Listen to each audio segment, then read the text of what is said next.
Buen día, nosotros somos el grupo número 4. Nuestro tema de exposición son las formas de extinción de las obligaciones. Mi nombre es Ana Cecilia Romero. Vamos a iniciar definiendo qué es una obligación. La palabra obligación viene del latín obligare, que significa pues amarrar o enlazar.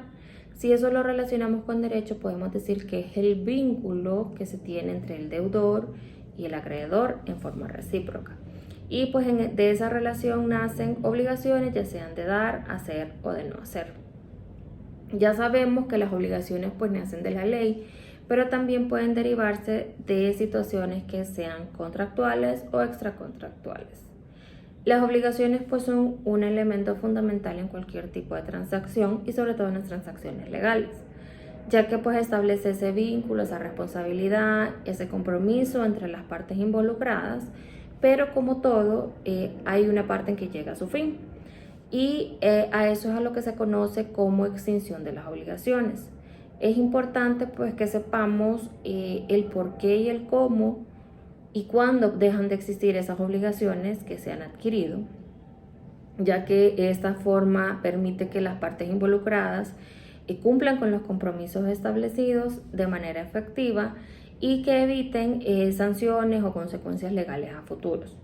Ya pues el Código Civil de Honduras establece pues en su capítulo 4 la serie de disposiciones para determinar cuándo una obligación ya ha cumplido su ciclo y ya se da por extinguida. Y vamos a iniciar con la primera forma de extinción de las obligaciones. Yo les voy a hablar sobre la forma más común, que es el cumplimiento o pago. Esta forma la podemos encontrar, esta obligación la podemos encontrar en el artículo 1422 al 1459 y es la que se da más frecuentemente. Esta es una obligación de dar y cuando se paga, pues el resultado que se obtiene es que el deudor se desliga completamente del vínculo que lo ataba al acreedor. Existen muchas formas de realizar los pagos. Se pueden hacer pagos con consentimiento o sin consentimiento del deudor. También lo pueden hacer no yo como deudora, sino que puedo poner a un tercero a que efectúe el pago que yo debía. Y también lo pueden hacer contra la voluntad del deudor.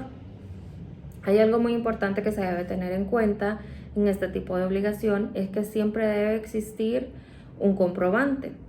Y también el acreedor no puede negarse a que alguien diferente al deudor haga el pago de la deuda, a menos que esa persona que vaya a hacer el pago pues tenga como sospechas o esté involucrada en algún origen dudoso, pero caso contrario, todo pago debe de aceptarse y debe darse por válida.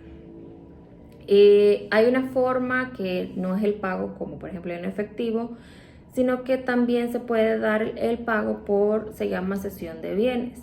Esto sucede cuando una persona no tiene el suficiente dinero efectivo y se encuentra en estado de insolvencia, pero esta persona tiene bienes a su nombre, tiene una casa, tiene un carro, tiene una computadora y decide dar ese bien en consignación como pago para complementar o para pagar la deuda, ya sea total o parcial. Siempre es en esta forma de pago, el acreedor, perdón, siempre tiene que estar consciente y aceptar que le van a dar el bien y no el efectivo. Por ejemplo, también en los contratos de préstamo, el pago se debe hacer en los tiempos y en la forma en que se está pactada. ¿Por qué? Porque si no, en los plazos que salgan de los plazos, si no se hace el pago en los plazos que salgan de ese paso, el acreedor puede exigir el derecho de pago, pueden generarse intereses u otros gastos adicionales.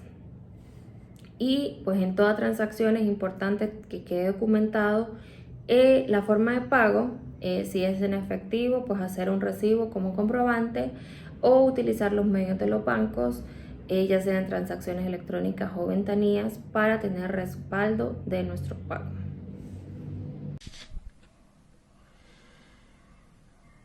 Hola, buenas tardes. Mi nombre es Frank Aguilera. El día de hoy les vengo a hablar sobre la extinción de obligaciones. El día de hoy hablaremos sobre extinción de obligaciones, pero por pérdida de la cosa. El artículo 1505 del Código Civil de Honduras establece que la pérdida de la cosa, de la obligación, extingue la obligación misma. En otras palabras, esto significa que si la cosa objeto de la obligación se pierde por cualquier motivo, ya sea por robo, destrucción, cualquier otra causa, la obligación se extinguiría automáticamente. Sin embargo, es importante que destaquemos que esta regla solo se aplicará si la pérdida de la cosa es ajena a la voluntad del deudor. Por ejemplo, si la pérdida de la cosa es causada por el deudor, por ejemplo, si la destruye intencionalmente, la obligación no se extingue y el deudor sigue siendo responsable de cumplirla. Esto porque todavía está a merced del trato que ellos tienen, que sea con el deudor de acreedor. Entonces, de lo mencionado anteriormente, es importante que destaquemos que la pérdida de la cosa, en este caso la cosa objeto de la obligación, también tiene que tener implicaciones en cuanto a la responsabilidad de las partes involucradas, que es lo que lo comentaba, que era lo que acuerdan ellos dos entre partes, correcto. Por ejemplo, si la pérdida de la cosa ocurre antes de que el deudor haya entregado la misma al acreedor, el deudor no podrá ser responsable de cumplir esta obligación. En este caso, el deudor deberá informar al acreedor acerca de la pérdida de la cosa y el acreedor no tendrá derecho a exigir el cumplimiento de la obligación por el mismo motivo de que perdió la cosa de la obligación. Correcto. Entonces, por otro lado, si la pérdida de la cosa ocurre después de que el deudor haya entregado la misma al acreedor, la obligación se extingue y el acreedor no tendrá derecho a exigir el cumplimiento de la misma. Pero, si el acreedor ya ha pagado el precio de la cosa, de la obligación, el deudor estará obligado a devolver el dinero al acreedor por no entregar la cosa de la obligación, porque él hizo un pago anticipado. Entonces ahí está en todo su derecho de exigir el devolvimiento del dinero. Es importante que destaquemos que la pérdida de la cosa, objeto de la obligación, no siempre resulta en extinción de la obligación. ¿Esto qué quiere decir? Por ejemplo, si la obligación es de dar algo distinto a la pérdida, la obligación no se extingue y el deudor deberá cumplir con la misma entrega de algo, pero equivalente a la cantidad de la cosa perdida, de la obligación. Por ejemplo, de lo mencionado anteriormente es tener en cuenta que en algunos casos la pérdida de la cosa objeto de la obligación puede ser parcial en lugar de total, o sea, en general. Por ejemplo, en estos casos la obligación solo se extinguirá en la medida en que la cosa haya sido perdida y en la medida en que la pérdida afecte la esencia de la obligación en general. Para entender un poco mejor esto, lo podríamos ejemplificar como por la entrega de la obligación de un vehículo con ciertas características específicas. Y si el vehículo sufre un daño que afecta la funcionalidad de una de las características, pero que no afecta la funcionalidad en general del vehículo, la obligación no se extinguirá completamente, sino que se reducirá, ¿sí?, proporcionalmente en función del valor de la característica afectada. O sea, no se pierde toda la obligación, sino que solo se hace como un pequeño balance entre las pérdidas del objeto en general. Por lo tanto, es importante que tengamos en cuenta que la pérdida de la cosa, objeto de obligación, no siempre es suficiente para extinguir la obligación. En algunos casos la obligación puede ser cumplida a través de medios alternativos. Por ejemplo, si la obligación es entregar un bien determinado y la cosa se pierde, el deudor deberá cumplir con la obligación de entregar un bien similar o equivalente al que se perdió. En cualquier caso, la pérdida de la cosa objeto de la obligación es un factor importante tener en cuenta en la interpretación y la aplicación de las obligaciones contractuales en Honduras, ya que puede tener implicaciones significativas en cuanto a la responsabilidad de las partes involucradas y el cumplimiento de la obligación. Eso es todo, muchas gracias. Mi nombre es Franklin Almendares. Yo les voy a hablar sobre la condonación de la deuda. Como entendemos, la condonación de la deuda es un acto jurídico por el cual un acreedor libera al deudor de su obligación hacia él. Puede ser sobre la deuda total o parcial y de forma gratuita u onerosa. A diferencia de la renegociación o la restauración, se refiere al acto jurídico mediante el cual un acreedor manifiesta su voluntad de renunciar total o parcialmente a su derecho de su crédito, es decir, a cobrar la deuda. En efecto, de la condonación es la extinción de una deuda por el deudor y del derecho de crédito por parte del acreedor, conllevándole la entrega voluntaria por el acreedor al deudor del documento privado justificado del crédito de la renuncia de la acción. Este procedimiento está regulado por el Código Civil, donde se explica las distintas formas en las que puede darse la condonación, quién puede hacerla y cuándo puede ser el mejor momento para llevarla a cabo, dependiendo de la situación. La condonación es una de las deudas que puede darse en distintos contextos y a distintas escalas, tomando una dimensión totalmente distinta cuando ocurre entre particulares al tratarse de una deuda privada o cuando se involucran las administraciones del Estado a través de la deuda pública, ya que en caso de que la condonación sea pública o privada, tiene su aspecto que lo que la deuda privada sí se podría considerar una quinta o una condonación. Sin embargo, en el caso de la deuda pública, al no tratarse de una renuncia libre por parte de los acreedores y al ser una iniciativa de la parte deudora, se ajustaría en otros supuestos legales como la declaración del impago o el default. La donación de la deuda es otra forma de saldar una obligación y produce como cuando el acreedor decide cancelar la deuda y renuncia a su derecho a cobrarla. En este caso, el deudor y no está obligado a cumplir la obligación original. Es importante señalar que la condonación de la deuda debe ser pactada de manera clara y específica entre las partes involucradas, ya que no se puede suponer que el acreedor haya renunciado a su derecho a cobrar la deuda sin una comunicación clara y explícita.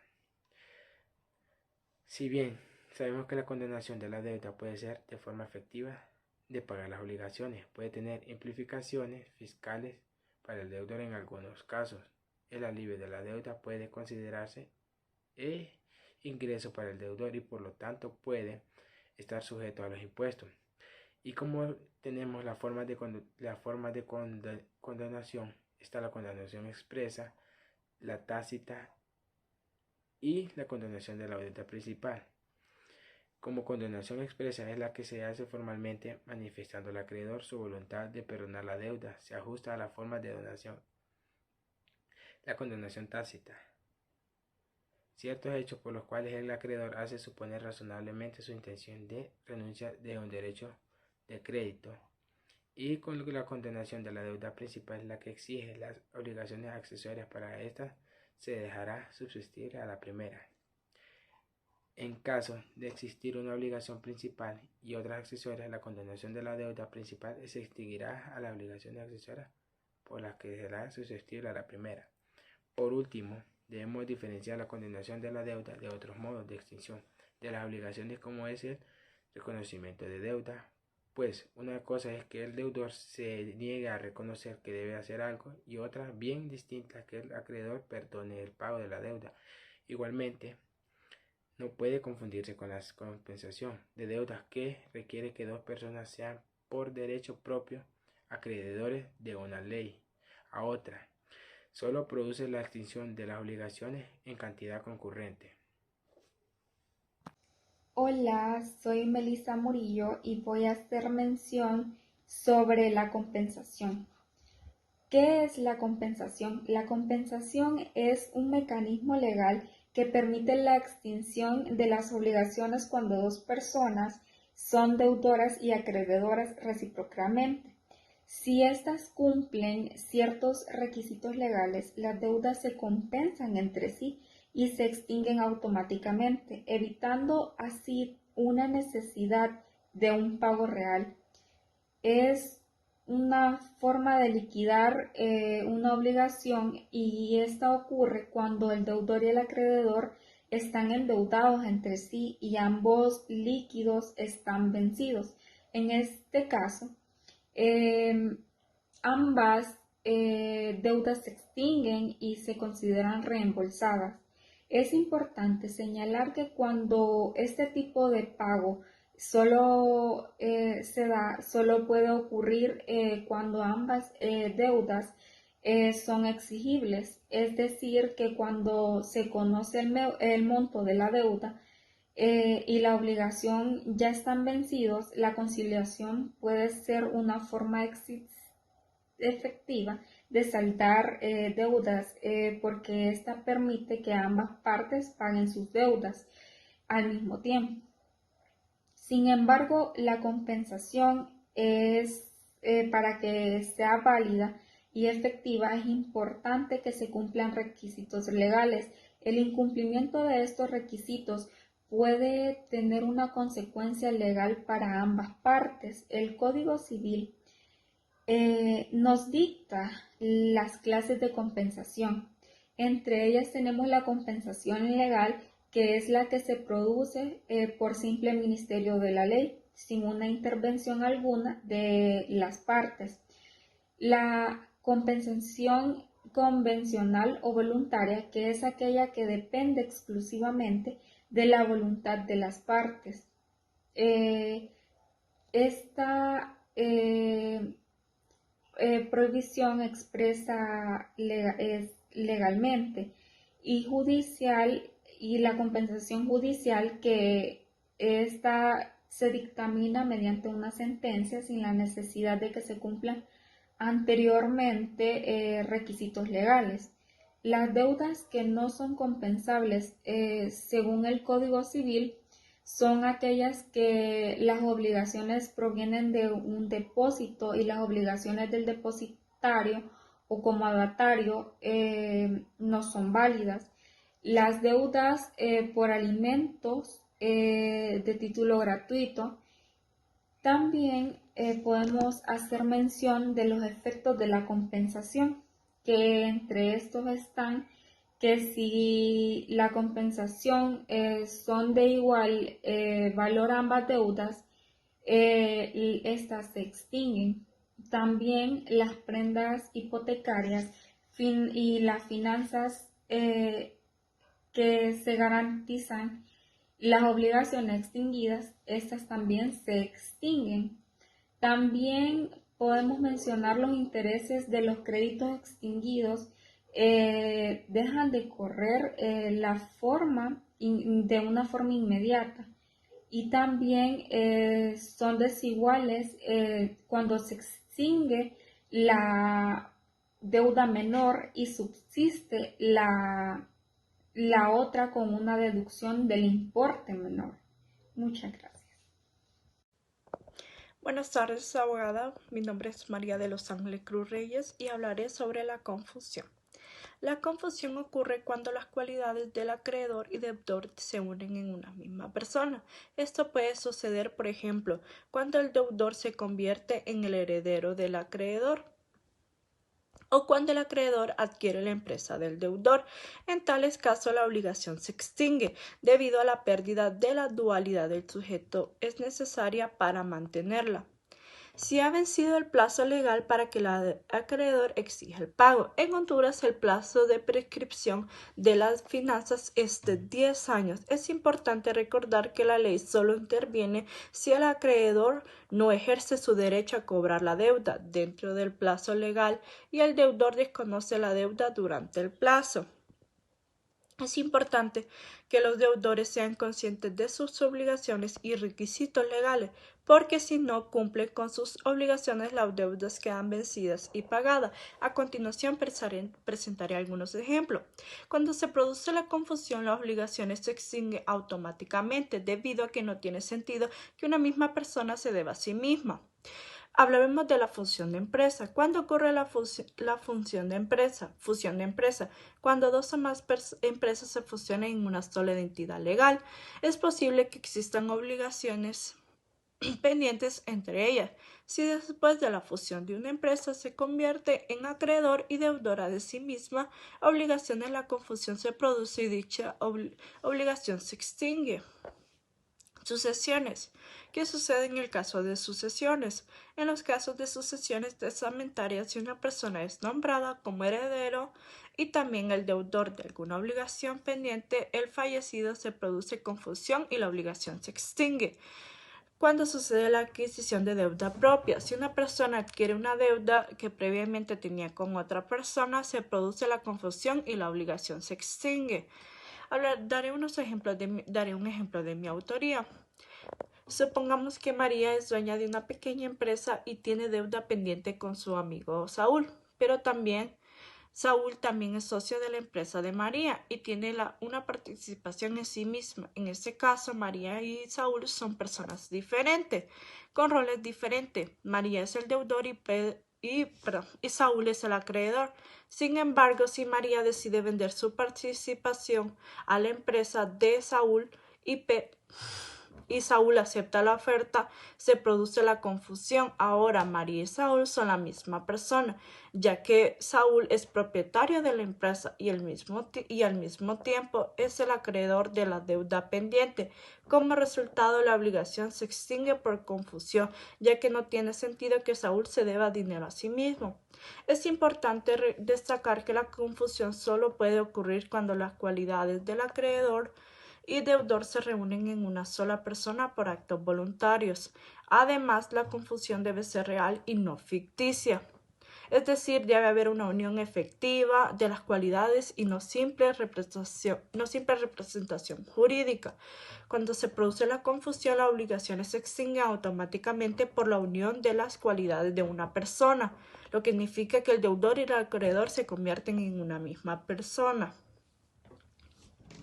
Esta fue mi participación. Muchas gracias.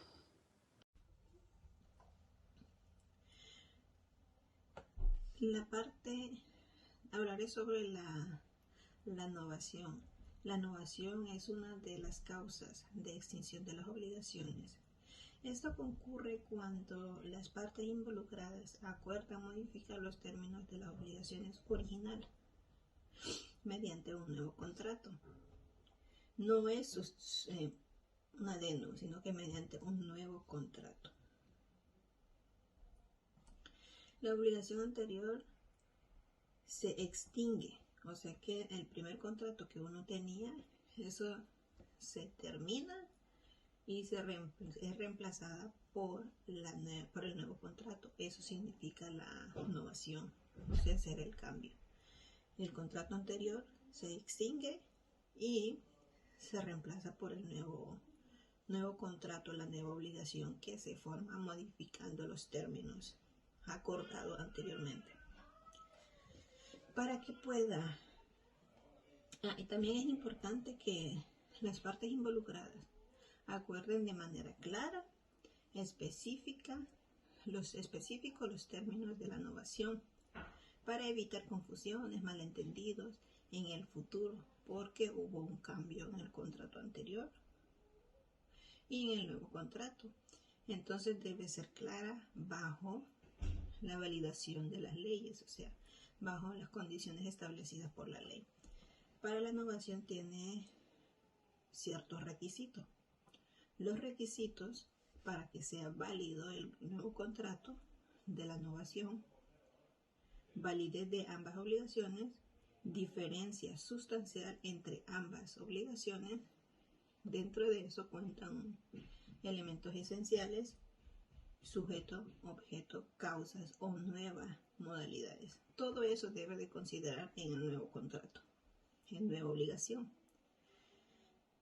El punto 3 de los requisitos: intención de novar, expresarlo claramente cuáles son las intenciones por qué está haciendo el cambio del contrato. Modos de novar.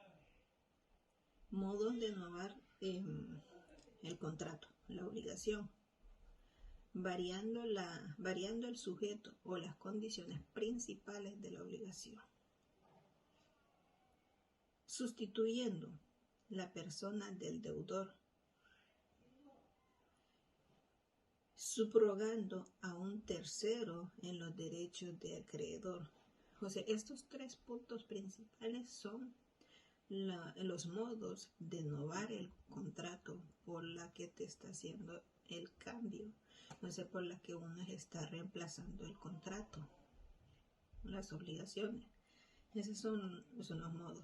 Y los requisitos son los que mencionamos anteriormente. Tengan un muy buen día a todos. Me presento, soy Cristian Naón García y en este momento vamos a dar lo que es paso a la parte final de la exposición, dando lo que son las conclusiones y una breve reseña de cada una de estas mismas. En este momento daremos paso a lo que se llama las obligaciones o las causas de la extinción de las obligaciones. Hablando de lo que son las obligaciones, entendemos que son los vínculos jurídicos que nos obliga o limita a la necesidad de pagar alguna cosa conforme a lo estipulado en la ley, a la que nosotros nos regimos, que en este caso es a nuestra ley y el Código Civil hondureño. Vínculo dado por su naturaleza puede ser entre 2 o más personas que conllevan lo que son las conductas que ya conocemos entre dar, hacer o no hacer. Entendemos también que existen diversas causas de la extinción de las obligaciones, que son las que nuestros compañeros nos han dado en las partes anteriores de la exposición. Aquí desglosamos cada una de ellas, de estas causas de la extinción de la obligación, cuyas causas las encontramos en el artículo 1421 del Código Civil, las cuales nos establece que son las siguientes. Por el pago o cumplimiento, que como ya escuchamos, esta es una de las más comunes que se da en nuestro medio y esta conlleva sus características que son de la imputación del pago por cesación de bienes y del pago con beneficio de compensación y del pago por consignación. Lo encontramos en lo que es en el artículo 1422 al 1429. Seguidamente encontramos lo que es por la pérdida de la cosa debida. Lo encontramos en el 1460 al 1464, el cual nos dice que siempre que la cosa se hubiese perdido en poder del deudor, se presumirá que la pérdida ocurrió por culpa suya y no por caso fortuito. Seguidamente encontramos la siguiente extinción de la obligación, que es por la condonación de la deuda. Lo encontramos en el artículo 1465 al 1469, el que nos dice, y damos una idea principal de que es cuando el documento privado de donde resulte la deuda se hallara en poder del deudor, se presumirá que el acreedor lo entregó voluntariamente. Y así entendemos que la causa que esta es una de las causas por las cuales se extingue esta deuda, porque en caso contrario entendemos que sería por hurto. La siguiente de las cosas, de las formas de extinción de la deuda, es por la confusión de los derechos de acreedor. Lo encontramos en el 1470 al 1472 del Código Civil, el cual la idea principal de nos dice que la confusión no extingue la deuda mancomunada. Esto habla de la deuda de 2 personas sobre un mismo bien, sino que en la porción correspondiente al acreedor o deudor en quien concurran los 2 conceptos. Entendiendo y buscando avanzar a la próxima forma de extinción, encontramos la compensación. Lo encontramos en el artículo 1473 al 1480. Nos dice: tendrá lugar a la compensación cuando 2 personas por derecho propio sean recíprocamente acreedoras y deudoras de una de la otra. En la novación la encontramos en el 1481 al 1494 y encontramos sus principales características, la cual es: la novación no puede ser efectuada por 3 modos. La número 1, variando el objeto de la condición principal de la obligación. Número 2, sustituyendo a la persona del deudor. Y número 3, subrogando a un tercero en los derechos del acreedor. Esto ha sido todo por mi parte. Ha sido un gusto, un placer poder estar al frente de ustedes y dar este breve resumen, al igual que la conclusión de la misma. Tengan todos ustedes muy buenos días y pasen un feliz fin de semana.